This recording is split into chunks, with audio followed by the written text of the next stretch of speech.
So dear students, welcome again in this lecture room.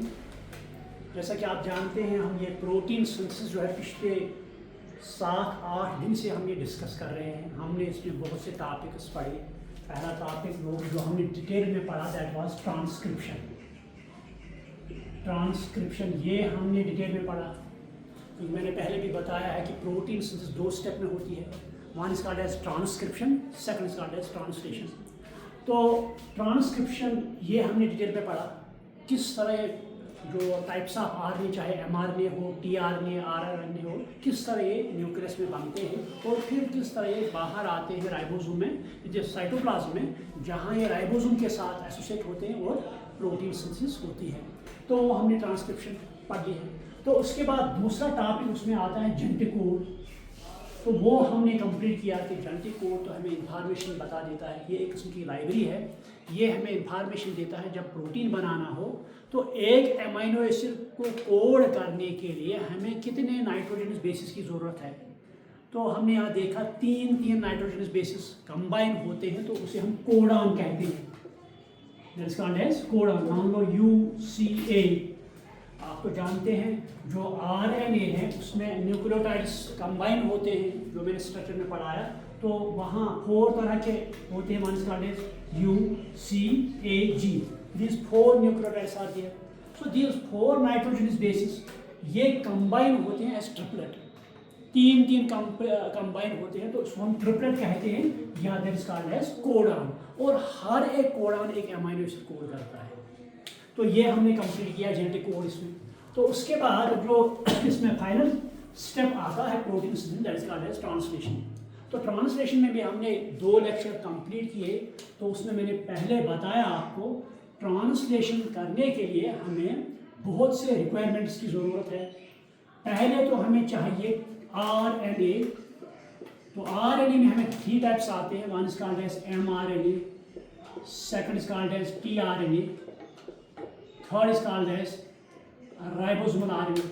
सो ये पहले तो जो न्यूक्लियस में mRNA बनता है, मैसेज जाता है बाहर साइटोप्लाज्म में जहाँ हमने प्रोटीन बनाना है। तो tRNA की फंक्शन है, ये अमीनो एसिड को अपने ऊपर लोड करता है, फिर राइबोसोम तक लाता है, वहाँ प्रोटीन सिंथेसिस होती है, जो हमने डिटेल में पढ़ा। तो उसके बाद राइबोसोम स्ट्रक्चरल रोल। तो दूसरा जो requirement that is called as ribosome. तो ये भी हमने पढ़ लिया राइबोसोम डिटेल में। हालांकि आपने पढ़ा होगा सेल बायोलॉजी में 11th में, जहाँ आपने cell organelle, mitochondria, endoplasmic nucleus as well as ribosome ये पढ़ा होगा। तो ये हमें चाहिए, क्योंकि ribosome is called as factory of a cell, जहाँ पर प्रोटीन सिंथेसिस होती है। तो this also I discuss. Next is we need some enzymes there, जो हमें प्रोटीन बनाने में रोल प्ले करते हैं। One enzyme as I told you that is called as peptide transferase. Peptide transferase ये भी मैंने आपको बताया। मैंने बताया कि जब अमीनो एसिड्स कंबाइन होते हैं, तो कंबाइन होने के लिए वहाँ हमें एक बांड की ज़रूरत है।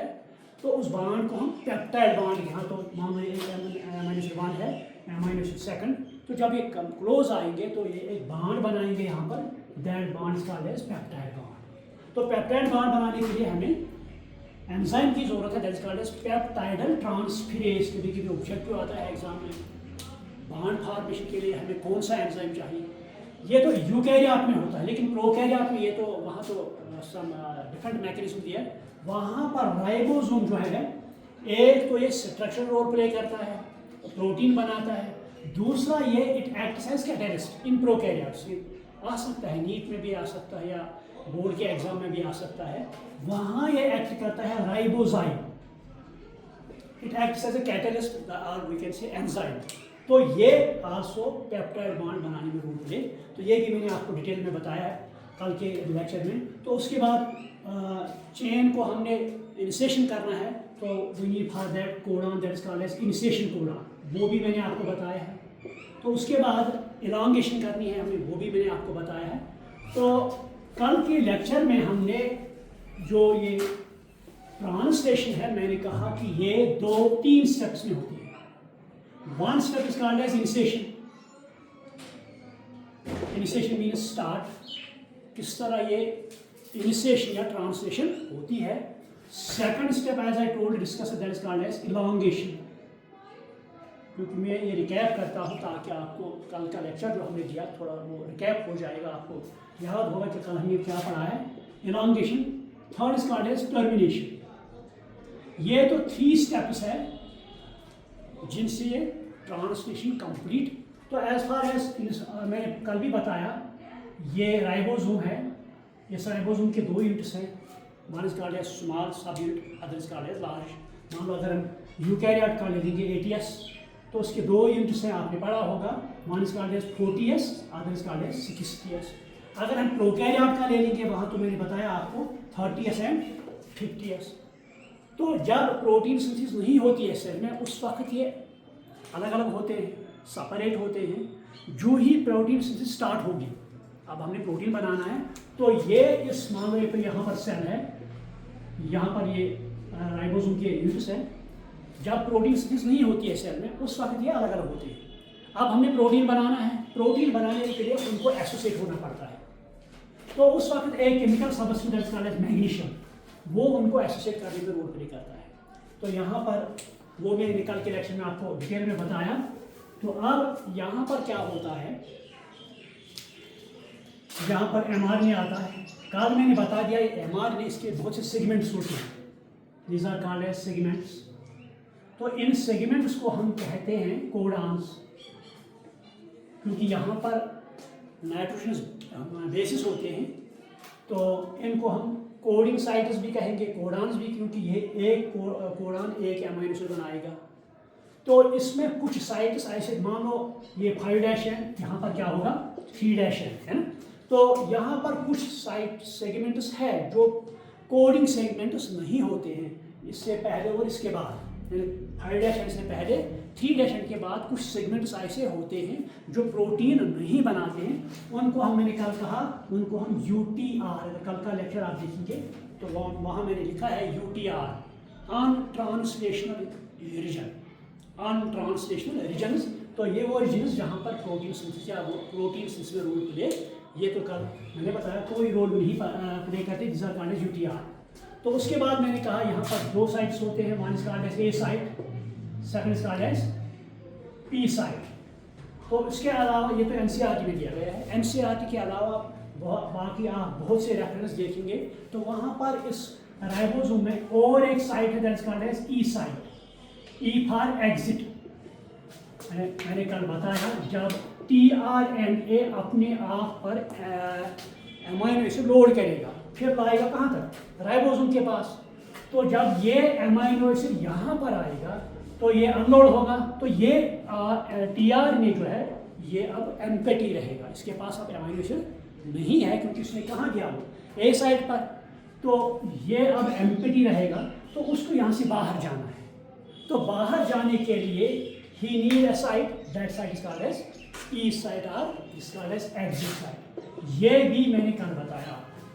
तो उसके बाद मैंने कहा इंसेशन। तो इंसेशन के लिए कल मैंने कहा वहाँ एक codon that is called as AUG, one codon called as AUG, this called as initiation codon. ये कल हमने डिस्कस किया, this called as initiation codon. यही प्रोटीन से स्टार्ट करता है। तो लेकिन कुछ केसेस ऐसे हैं, मान लो क्लोरोप्लास्ट और माइटोकॉन्ड्रिया, वहाँ पर और एक codon that is called as GUG, ये ऑब्जेक्टिव आ सकता है। Mostly we have on AUG codon जो ट्रांसलेशन स्टार्ट करता है, इंसेशन करता है। लेकिन कुछ केसेस ऐसे हैं जहाँ पर क्या है GUG, ये कभी कभी ऑब्जेक्टिव आ सकता है, इसको आप नोट कर दीजिए। कभी कभी आप बच्चों को कंफ्यूजन में डालने के लिए कभी कभी ये, हालांकि जनरली कौन कोडान है AUG, वहाँ पर आएंगे आपके कोडान्स, ये नहीं आएगा, वहाँ पर ये होगा। तो जिस बच्चे ने ये पढ़ा होगा तो वो उसका जवाब दे सकता है, क्योंकि generally mostly we have AUG but rarely there is GUG। This AUG it's an amino acid that is called as methionine, ये भी कल मैंने बताया मीथियोनिन। तो शॉर्ट में हम इसको लिखते हैं नेट। तो ये सिंथेसाइज करता है वैलिन, कौन, ये GUG एमाइनो एसिड सिंथेसिस जो करता है that is called as valine. तो वैलिन को शॉर्ट में हम लिखते हैं VAL। तो यही उसके बाद मान लो यहाँ पर मैं जिससे यहाँ पर ये न्यूक्लियस है, ये साइटोप्लाज्म, यहाँ पर ये राइबोसोम है, ठीक। तो यहाँ पर ये mRNA है, तो यहाँ पर ये अमाइनो एसिड है, तो यही अमाइनो एसिड यहाँ पर आएगा। लेकिन इस अमाइनो एसिड को पहले जब इंसेशन होगी तो पहले इसमें कुछ स्टेप्स होंगे इस इंसेशन के लिए। तो इंसेशन के लिए first step is called as, जब इंसेशन होगी यानी स्टार्ट होगी कौन, translation, first step is called as activation of, जो मैंने कल पढ़ाया, एक्टिवेशन ऑफ अमाइनो एसिड। क्योंकि ये अमाइनो एसिड किसमें है, साइटोप्लाज्म में। कल मैंने डिटेल में बताया इसको पहले एक्टिवेट करना है, क्योंकि उसको पहले तैयार करा। जब हमें घर में कोई काम करनी होती है तो पहले क्या हम एक्टिवेट होते हैं, तो इसी तरह इसको भी एक्टिवेट करना पड़ता है। तो एक्टिवेट कैसे होगा, कल मैंने कहा ये अमाइनो एसिड किसके साथ मिलेगा, एटीपी के साथ। तो एटीपी इसको एनर्जी प्रोवाइड करेगा और ये एक्टिवेट होगा। तो उसके बाद ये अमाइनो एसिड, मान लो यहाँ पर ये टीआरएनए है, ये इस पर अब लोड होगा, तो यहाँ पर कोडॉन आएगा, that is called as AUG। तो ये क्या सिंथेसाइज करेगा, मीथियोनिन। तो ये मीथियोनिन टीआरएनए पर आएगा, ठीक। तो उसके बाद ये टीआरएनए कहाँ आएगा, ए साइट पर। ये टीआरएनए जो है, अब इसने अमाइनो एसिड अपने यहाँ पर लोड किया है, कल मैंने डिटेल में बताया। तो ये अब कहाँ आएगा, ए साइट पर। ए मीन्स अमाइनो एसिड साइट। तो ये अमाइनो एसिड यहाँ आएगा, मान लो ये ए साइट है, यहाँ पर अब अमाइनो एसिड आ गया। लेकिन प्रोकैरियोट में कल बताया वहाँ एक प्रोसेस होती है, that is called as formylation. तो वहाँ जो मैंने कल डिस्कस किया पूरी तरह, तो उस वक्त हम कहते हैं f met tRNA, that is called as f met. तो पहला स्टेप है एक्टिवेशन ऑफ अमाइनो एसिड, दूसरा स्टेप है transfer of this amino acid to tRNA. ये तो कल मैंने डिटेल में बताया, कल के लेक्चर में आप ये दे सकते हैं। सो जब ये प्रोसेस होगी तो उसके बाद अब इंसेशन होगी। मान लो ये अमाइनो एसिड आ गए यहाँ पर, ठीक है, मीथियोनिन। अगर प्रोकैरियोट होगा तो वहाँ पर एफ-मेट टीआरएनए होगा। तो उसके बाद यहाँ पर अब इसका कॉल्ड इंसेशन और इसका called start of translation. Clear. तो सेकंड पॉइंट जो मैंने कल पढ़ा, that is called as elongation, that is called as elongation. तो इलॉन्गेशन के लिए मैंने कल बताया एक हमें फैक्टर की जरूरत है, कल मैंने डिस्कस किया हो, that is called as EF-TU-GTP factor. Initiation हुई, ट्रांसलेशन स्टार्ट हुई, पहला हमें कौन अमाइनो एसिड आ गया, मीथियोनिन। यहाँ पर मान लो, यहाँ पे आप देखूँ मैं नेट को यहाँ पे देखूँ, एक अमाइनो एसिड आ गया। अब तो दूसरा अमाइनो एसिड यहाँ पे लाना है, तो उसके बाद तीसरा, उसके बाद चौथा, जिसका है इलॉन्गेशन। अब इसको मतलब चेन को अब बड़ा करना है। मान लो हमें प्रोटीन बनाना है, उस प्रोटीन में हमें 20 अमाइनो एसिड्स चाहिए या 50 चाहिए या whatever the need is. So वो 20 के 20 अमाइनो एसिड आएंगे, यहाँ पर वो बॉन्ड करते जाएंगे। So that is called as elongation. मगर इलॉन्गेशन के लिए क्या चाहिए हमें, elongation factor, and we need elongation, we need elongation factor. ये भी कल हमने डिस्कस किया। तो उसके बाद क्या होगा, यहाँ पर जब दूसरा अमाइनो एसिड आएगा यहाँ पर, तो यहाँ पर एक बॉन्ड बनेगा इनके दरमियान। ये मैंने कल बताया, that bond is called as peptide bond. तो पेप्टाइड बॉन्ड बनाने के लिए हमें क्या चाहिए, we need enzyme, that is called as peptidyl transferase, उसे कहते हैं पेप्टाइडल ट्रांसफेरेज। वो आएगा और ये दो अमाइनो एसिड यहाँ जुड़ जाएंगे, तो यहाँ पर बॉन्ड बनेगा, जिस bond is called as peptide bond. तो उसके बाद तीसरा आएगा अमाइनो एसिड, तो यहाँ पर और एक बॉन्ड बनेगा, उसके बाद और एक आएगा, यहाँ और एक बॉन्ड बनेगा। उसके बाद जितना हमें चाहिए, मतलब जितना प्रोटीन हमें लंबा बनाना है या जितने हमें अमाइनो एसिड्स की ज़रूरत पड़ेगी, चाहे 10, 12, 30, 20 क्या हो, तो उतने अमाइनो एसिड यहाँ एक एक करके आएंगे और बॉन्ड बना के जाएंगे। सो this is one peptide bond, second, third, fourth, जितने भी अमाइनो एसिड्स आएंगे उतने पेप्टाइड बॉन्ड बनेंगे। तो इसमें बहुत से पेप्टाइड बॉन्ड बन गए यहाँ पर। So these are called as polypeptide, these are called as polypeptide. तो ये एक चेन बन गई है, ये एक चेन बन गई। तो इस चेन को हम क्या कहते हैं, polypeptide chain. This chain is called as polypeptide. So this process is called as elongation. ये तो यहाँ भी ये भी कल मैंने कंप्लीट किया। तो उसके बाद मैंने कल और एक स्टेप यहाँ बताया कि जब ये इलांगेशन होती है ट्रांसलेशन में, यानी कि जो प्रोटीन है जब लंबा होता जाएगा तो उसमें एक स्टेप आएगा that is called as translocation.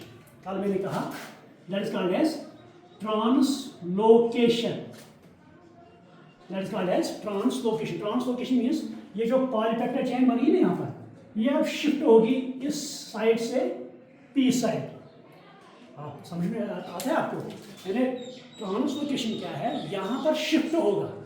Shift किसका होगा? जिस चेन का शिफ्ट होगा from A side to P side. ये कल मैंने डिस्कस किया अच्छी तरह। यानी यहाँ पर ये पॉलीपेप्टाइड चेन जो बन गई, अब इसमें ड्यूरिंग इलांगेशन यहाँ पर शिफ्ट होगा। शिफ्ट कहाँ से होगा? ए साइड से पी साइड। तो यहाँ पर शिफ्ट करने के लिए हमें एक एंजाइम चाहिए that is called as translocase. ये भी कल मैंने बताया, that is called as translocase. तो इस शिफ्ट से क्या होगा? It is also called as translocation और शिफ्टिंग ऑफ पॉलीपेप्टाइड चेन। कभी कभी आपको एग्जाम में आ सकता है what do you mean by translocation, और एक्सप्लेन ट्रांसलोकेशन और शिफ्टिंग ऑफ पॉलीपेप्टाइड चेन। तो उससे क्या होता है, क्यों ये होती है ट्रांसलेशन? क्योंकि यहाँ पर क्या होता है, यहाँ पर tRNA आ गया, उसके ऊपर क्या है? Amino acid. तो ये यहाँ पर ये tRNA है, ये अपने ऊपर क्या करता है? लोड कौन? Amino acid. तो फिर आता है यहाँ इस साइड पर, ए साइड पर, तो उसके बाद यहाँ पर ये अनलोड करता है। ये अब एम्प्टी बन जाता है। मान लो मिसाल के तौर पर हमें 2-3 ट्रक में लोड है, तो ये जब आएंगे एक एक करके किसी जगह उनको ये अनलोड करना है। जब पहली ट्रक आएगी ये अनलोड करेगी, ये एम्प्टी हो जाएगी, लेकिन उसको बाहर जाना है क्योंकि दूसरा ट्रक तभी तो आएगा यहाँ पर, है ना? जब ये एम्प्टी होगा तो इसको बाहर जाना होगा। Same is the case here. ये tRNA जो है इसके ऊपर क्या था? Amino acid. इस एमाइनो एसिड को इसने अनलोड यहाँ पर किया, दिस बिकम्स एम्प्टी। तो इसको बाहर करने के लिए शिफ्टिंग इज नेसेसरी। यहाँ पर शिफ्ट होगा from A side to P side, that process called as. तो उससे क्या होगा, जो एम्प्टी आरएनए है tRNA, it gets exit from E side. तो उसको बाहर करने के लिए ये शिफ्टिंग होती है, जिसका एज ट्रांसलोकेशन। यहाँ तक हमने कंप्लीट पढ़ा। अब लास्ट स्टेप जो आज हमने डिस्कस करना है that is called as termination. ये आप लिखो थर्ड पॉइंट, क्योंकि मैंने कल का जो है लगभग सारा का सारा रिपीट किया ताकि आपको थोड़ा सा लगे कि हमने कल क्या पढ़ा। अब लास्ट स्टेप है that is called as termination. Termination means stop, actually it means stop, किसी चीज को रोकना है, that is called as stop. ये अब पॉलीपेप्टाइड चेन बन गई जितनी हमें चाहिए, बड़ी लंबी जितनी चाहिए। मान लो हमने प्रोटीन बनाना था 20 एमाइनो एसिड का, तो वो 20 एमाइनो एसिड आ गए यहाँ पर। तो उन्होंने यहाँ पर बॉन्ड बनाया, पॉलीपेप्टाइड चेन बन गई अब यहाँ पर। तो अब इसको स्टॉप करना है। तो stop this translation, the step called as termination is needed. वो टर्मिनेशन क्या करेगा यहाँ पर, ये इस पॉलीपेप्टाइड चेन को अब स्टॉप करेगा। फर्दर ये आपको ये अमीनो एसिड नहीं लेगा, आप क्योंकि इसको बाहर जाना आप कोई किसी काम के लिए, तो यहाँ किस तरह आप स्टॉप होगी, टर्मिनेशन किस तरह होगी यहाँ पर। ये खुद ब खुद टर्मिनेट नहीं होगा, यहाँ पर 3 कोडॉन्स आएंगे।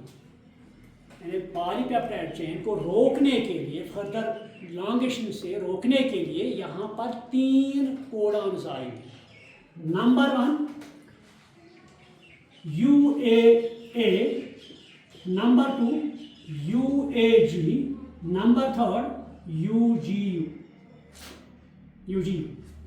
UAA, UAG, UGA, ये अक्सर एग्जाम में ऑब्जेक्टिव आता है। These are called as stop signals. या पॉइंट लिखो, these are called as stop signals. Signal red light क्या बताती है ट्रैफिक को? स्टॉप। तो यहाँ पर ये परफॉर्म क्या करती है, रेड लाइट, तो ये आते हैं, इनको हम कहते हैं स्टॉप सिग्नल्स। और these are also called as nonsense codons. Non sense कभी कभी एग्जाम में छोटा मोटा क्वेश्चन आ सकता है 3 नंबर का 2 नंबर का, explain non sense codons. So these are called as stop signals, or these are called as nonsense codons, or these are called as terminating codons also. तो अब जो यहाँ पर अब कौन कोडॉन आएगा, या तो UAA आएगा, लेकिन ये खुद रिलीज नहीं होते हैं. यहाँ पर दो factor, they are called as releasing factor. They are called as releasing factor. जब रिलीजिंग फैक्टर को हम डिनोट करते हैं RF. ये अब आएंगे कौन, रिलीजिंग फैक्टर. यहाँ पर रिलीजिंग फैक्टर आएगा, ये इनको रिलीज करेगा. किनको, टर्मिनेशन कोडॉन. यानी रिलीजिंग फैक्टर आएगा, ये इनको रिलीज करने के लिए छोड़ेगा. किनको, दीज कोडॉन्स को.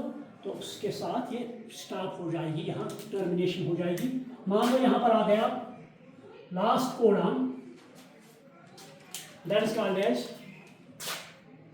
UAA. ये कोडॉन TR पहले हम मान लो यहाँ पर अब लास्ट कोडॉन है, that is called as UAA. ये लास्ट कोडॉन है. ये आ गया, ये कोई अमीनो एसिड बनाएगा नहीं, चाहे UAA है, UAG या UGA, ये आएंगे तो इनमें से कोई भी एक अमीनो एसिड कोड नहीं करेगा. तो जब ये यहाँ आएगा तो इसमें कोई अमीनो एसिड नहीं होगा. तो यहाँ पर इसको इन्फॉर्मेशन आएगी, मैसेज मिलेगी, अब आपने इस पॉलीपेप्टाइड चेन को स्टॉप करना है. So that step is called as termination step. तो इस तरह ये प्रोटीन सिंथेसिस कंप्लीट होगी. तो यहाँ पर क्या होगा, इसमें इस सेल में,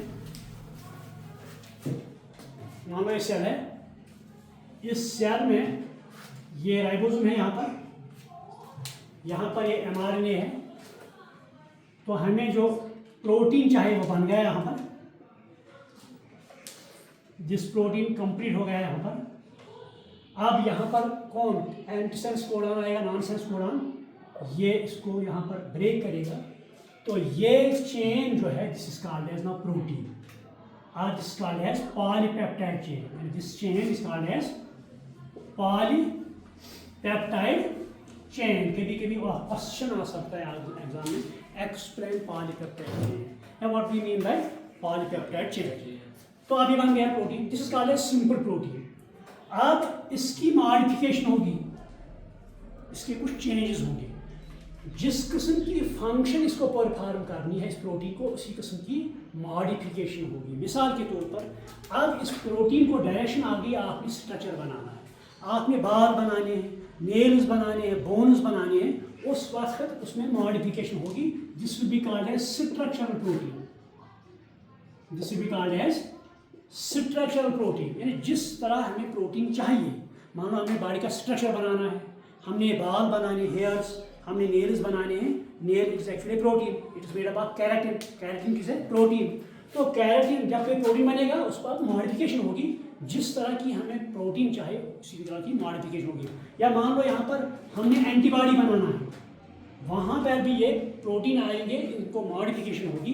तो they will give defence mechanism to our body. या इनको हीमोग्लोबिन बनाना है, HB. What is haemoglobin? Actually it's a protein, यानी it is made up of haem plus protein, globin. Globin protein है, तो उस ग्लोबिन को अब ऑक्सीजन कैरी करना है. तो ऑक्सीजन कैरी करने के लिए हीम इसके साथ ऐड होगा, तो ये it is called as haemoglobin. So this called as modification. तो नट्स मैं यही कहूँ, प्रोटीन सिंथेसिस के बाद इस प्रोटीन की मॉडिफिकेशन होती है. ये मॉडिफिकेशन डिपेंड करता है कौन सी इसका रोल प्ले करना है, स्ट्रक्चरल रोल प्ले करना है, डिफेंस मैकेनिज्म प्ले करना है, या इसका कैरियर बनना है. तो उसके एतबार से इस प्रोटीन की मॉडिफिकेशन होगी. So this is called as protein synthesis. So in nutshell I can say you that protein synthesis is a process that takes place in 2 steps. One is called as transcription, formation of RNA from DNA. Second is called as translation, formation of protein from this RNA. So with this I complete this. Any question?